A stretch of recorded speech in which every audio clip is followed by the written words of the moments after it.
ஆடி மாதத்தில் வரக்கூடிய முக்கியமான வழிபாட்டு நாட்களில் ஒன்று தான் இந்த வரலக்ஷ்மி விரதம். சுமங்கலி பெண்கள் ஆவலோடு எதிர்பார்த்து கொண்டிருக்கும் இந்த நாளில் மகாலட்சுமியின் மனம் மகிழும்படி வீட்டில் பூஜைகள் செய்து நம்ம வழிபடணும் அப்படிங்கிறது உண்மை. அந்த வரலக்ஷ்மி விரதத்தின் முழுமையான பதிவு தான் இந்த பதிவு. வணக்கம். நம்ம இறையொளி திருவருள் சார்பாக உங்கள் எல்லாருக்குமே அன்பான வணக்கங்க. வரலக்ஷ்மி விரதம் இல்லைன்னா வரலக்ஷ்மி நோன்பு அப்படிங்கிறது மும்மூர்த்திகளில் ஒருவரான விஷ்ணுவின் மனைவியான லக்ஷ்மி தேவியை சாந்தப்படுத்தும் ஒரு பண்டிகை அப்படின்னே சொல்லப்பட்டிருக்கு. லக்ஷ்மி தேவிக்காக நாம் எடுக்கும் ஒரு திருவிழா அப்படின்னே கூட சொல்லலாம். இந்த வரலக்ஷ்மி விரதம் அப்படிங்கிறது லக்ஷ்மி தேவிக்காகவே அர்ப்பணிக்கப்பட்ட மிகப்பெரிய ஒரு புண்ணிய நாள் அப்படின்னே சொல்லணும். இந்த நாளில் செல்வம், அது மட்டுமல்ல செழிப்பு, தேவியை மகிழ்விக்க சிறப்பு லக்ஷ்மி பூஜை செய்யப்படுது. தேவியின் வரலக்ஷ்மி வடிவம் வரங்களை அளிப்பதாகவும் தன்னை நாடி வரும் பக்தர்களின் அனைத்து விருப்பங்களையும் நிறைவேற்றுவதாகவும் நம்பப்படுகிறது. அதனால தான் தேவியின் இந்த வடிவம் வரலக்ஷ்மி அப்படின்னே சொல்லப்பட்டிருக்கு. வரங்களை வழங்கும் லக்ஷ்மி தேவி அப்படிங்கிறது தான் இதனுடைய உண்மையான பொருள்.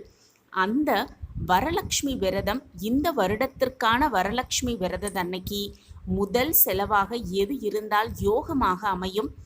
நோன்பு நாளில் சுமங்கலிக்கு தர வேண்டிய 15 முக்கியமான தாம்பூல பொருட்கள்லாம் என்னென்ன, தாம்பூலம் தரும்போது கண்டிப்பாக நம்ம பின்பற்ற வேண்டிய 9 விதிகள் என்ன, பூஜையில் எந்த 8 பொருட்கள் இருந்தால் ஐஸ்வர்யம் உண்டாகும், சகல சௌபாக்கியம் நமக்கு கிடைக்கும், இந்த மாதிரி பல கேள்விகளுக்கான விடையை தான் இந்த பதிவில் நம்ம பார்க்க போகிறோம். வரலட்சுமி விரதம் இந்த வருடம் என்னைக்கு வருது, எந்த நேரத்தில் பூஜை செய்யணும், இது மாதிரி பல கேள்விகளுக்கான விடை நம்ம ஏற்கனவே நம்ம சேனலில் ஒரு பதிவாகவே போட்டிருப்போம். இன்னும் பார்க்காதவங்க அதை போய் பாருங்கள். இந்த பதிவை முழுமையாக இதை பற்றின தெரிஞ்சுக்கிறதுக்கு முன்னாடி நீங்கள் இப்போ தான் நம்ம சேனலை புதுசாக பார்க்குறீங்க அப்படின்னா சப்ஸ்கிரைப் பண்ணிக்கோங்க. அப்படியே பக்கத்தில் இருக்க பெல் ஐக்கானையும் கிளிக் பண்ணிக்கிட்டிங்கன்னா எப்பப்பெல்லாம் நம்ம பயனுள்ள பதிவு போடுறோமோ அப்போ உங்களுக்கு நோட்டிஃபிகேஷன் வரும். நீங்கள் வீடியோவை மிஸ் பண்ணாமல் பார்த்துடலாம். வாங்க இந்த பதிவுக்குள்ளே போயிடலாம். அற்புதம் மிகுந்த இந்த வரலட்சுமி விரதம் இன்னைக்கு காலையில் நம்ம செய்யும் முதல் செலவு சுப செலவாக இருந்தால் ரொம்பவே நல்லது அப்படின்னு சொல்லப்பட்டிருக்கு. அப்படி முதல் செலவாக நாம் செய்யும் செயல், முதல்ல நம்ம காலையில் எந்திரிச்சு வாங்கும் பொருள்னு பார்த்தோன்னா கல்லுப்பு, மஞ்சள், அது விரலி மஞ்சளாக இருந்தாலும் பரவாயில்ல, மஞ்சள் பொடியாக இருந்தாலும் பரவாயில்ல, மஞ்சளை வாங்கிக்கலாம். அதன் கூட பச்சரிசி, கடையில் போய் பெண்களாகிய நாமளே கடையில் போய் இந்த 3 பொருட்களையும் வாங்கி வரலட்சுமி நோன்பன்னைக்கு நாம் செய்யும் முதல் செலவாக அந்த 3 பொருட்களையும் வாங்கி வீட்டுக்கு எடுத்துகிட்டு வந்து பூஜை ரூமில் வச்சு அதை பூஜைக்கான ஏற்பாடுகளை நம்ம செய்யலாம். தாம்பூல பொருட்கள் மிக முக்கியமானது. என்னன்னா, நம்ம வரலட்சுமி விரதம் இருந்து அன்னைக்கு வீட்டுக்கு வர சுமங்கலிக்கு தாம்பூல பொருட்கள், மங்கள பொருட்களை கொடுக்கணும். அப்படி மங்கள பொருட்கள் கொடுக்கும் பொழுது முக்கியமான பொருட்கள் கொடுக்க வேண்டியது 15 பொருட்கள் இருக்குது. அதில் என்னென்ன பொருட்கள் அப்படிங்கிறத பார்க்கலாம். முதலாவதாக பார்த்தோன்னா வெற்றிலைப்பாக்கு, மஞ்சள், குங்குமம், சீப்பு, முகம் பார்க்கும் கண்ணாடி, அது சிறிய அளவில் இருந்தாலும் பரவாயில்ல, பெரிய அளவில் இருந்தாலும் பரவாயில்ல, கண்ணாடி வளையல், அதிலும் குறிப்பாக பச்சை சிவப்பு நிறம் இருப்பது ரொம்பவே சிறப்பு. அடுத்ததாக மஞ்சள் கயிறு, தேங்காய், பழம், எந்த பழமாக இருந்தாலும் பரவாயில்ல, வாழைப்பழம், ஆரஞ்சு, ஆப்பிள், இந்த மாதிரி எந்த பழமாக இருந்தாலும் பரவாயில்ல, ஒரு பழம், அதன் கூட பூ, அது மல்லிகை, முல்லை, ரோஜா, இப்படி எதுவாக இருந்தாலும் பரவாயில்ல, அந்த மங்கள பொருட்களையும் வைத்து கொள்ளலாம்.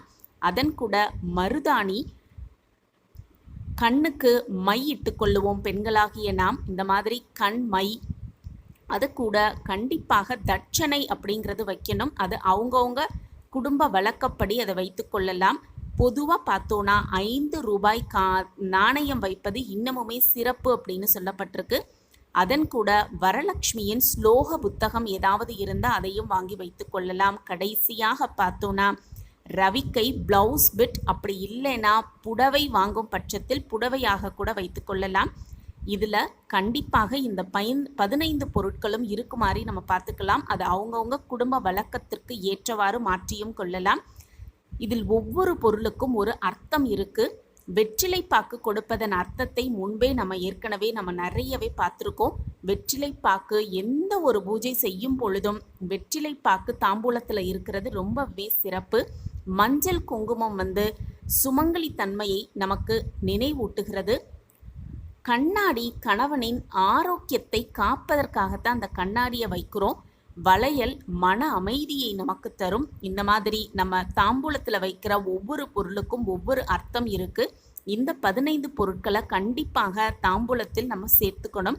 அடுத்த விஷயமா பார்த்தோன்னா, தாம்பூலம் தரும்போது கண்டிப்பாக பின்பற்ற வேண்டிய 9 விதிமுறைகளை பற்றி தான் நம்ம பார்க்க போகிறோம்.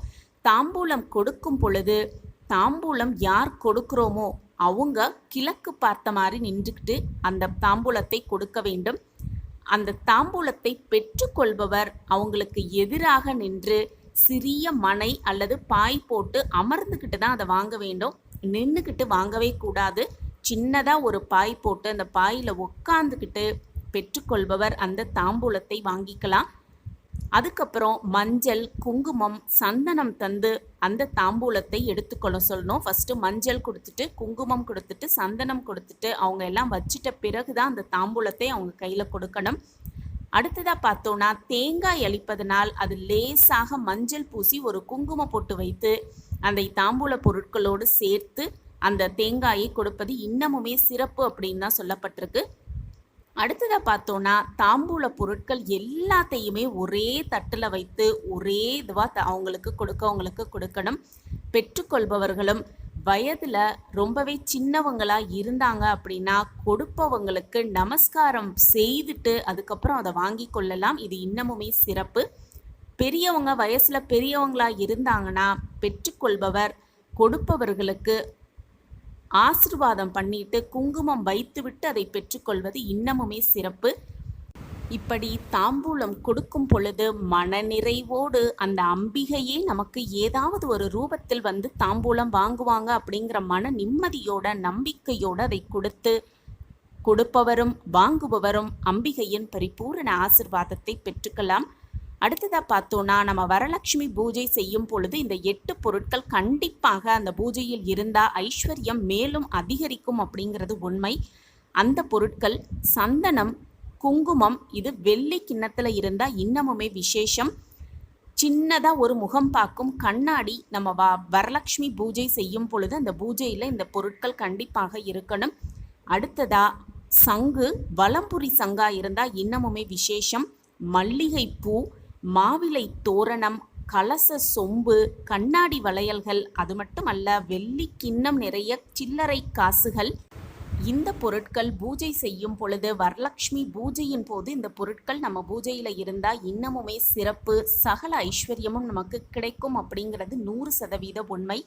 இந்த பொருட்கள் எல்லாம் நம் பூஜையில் வைத்து அம்பிகையின் பரிபூரண ஆசிர்வாதத்தை பெற்றுக்கொள்ளலாம். வாழ்வில் சகல சௌபாக்கியத்தோடும் வளமாகவும் நலமாகவும் வாழலாம். இந்த பதிவு உங்களுக்கு பயனுள்ள பதிவாக இருக்கும்னு நான் நம்புகிறேன். நம்ம சேனலில் நீங்கள் ரொம்ப ஆதரவு கொடுத்துக்கிட்டு வரீங்க. எனக்கு ரொம்ப சந்தோஷம். மீண்டும் ஒரு புதிய பதிவில் பார்க்கலாம். அதுவரை நன்றி, வணக்கம்.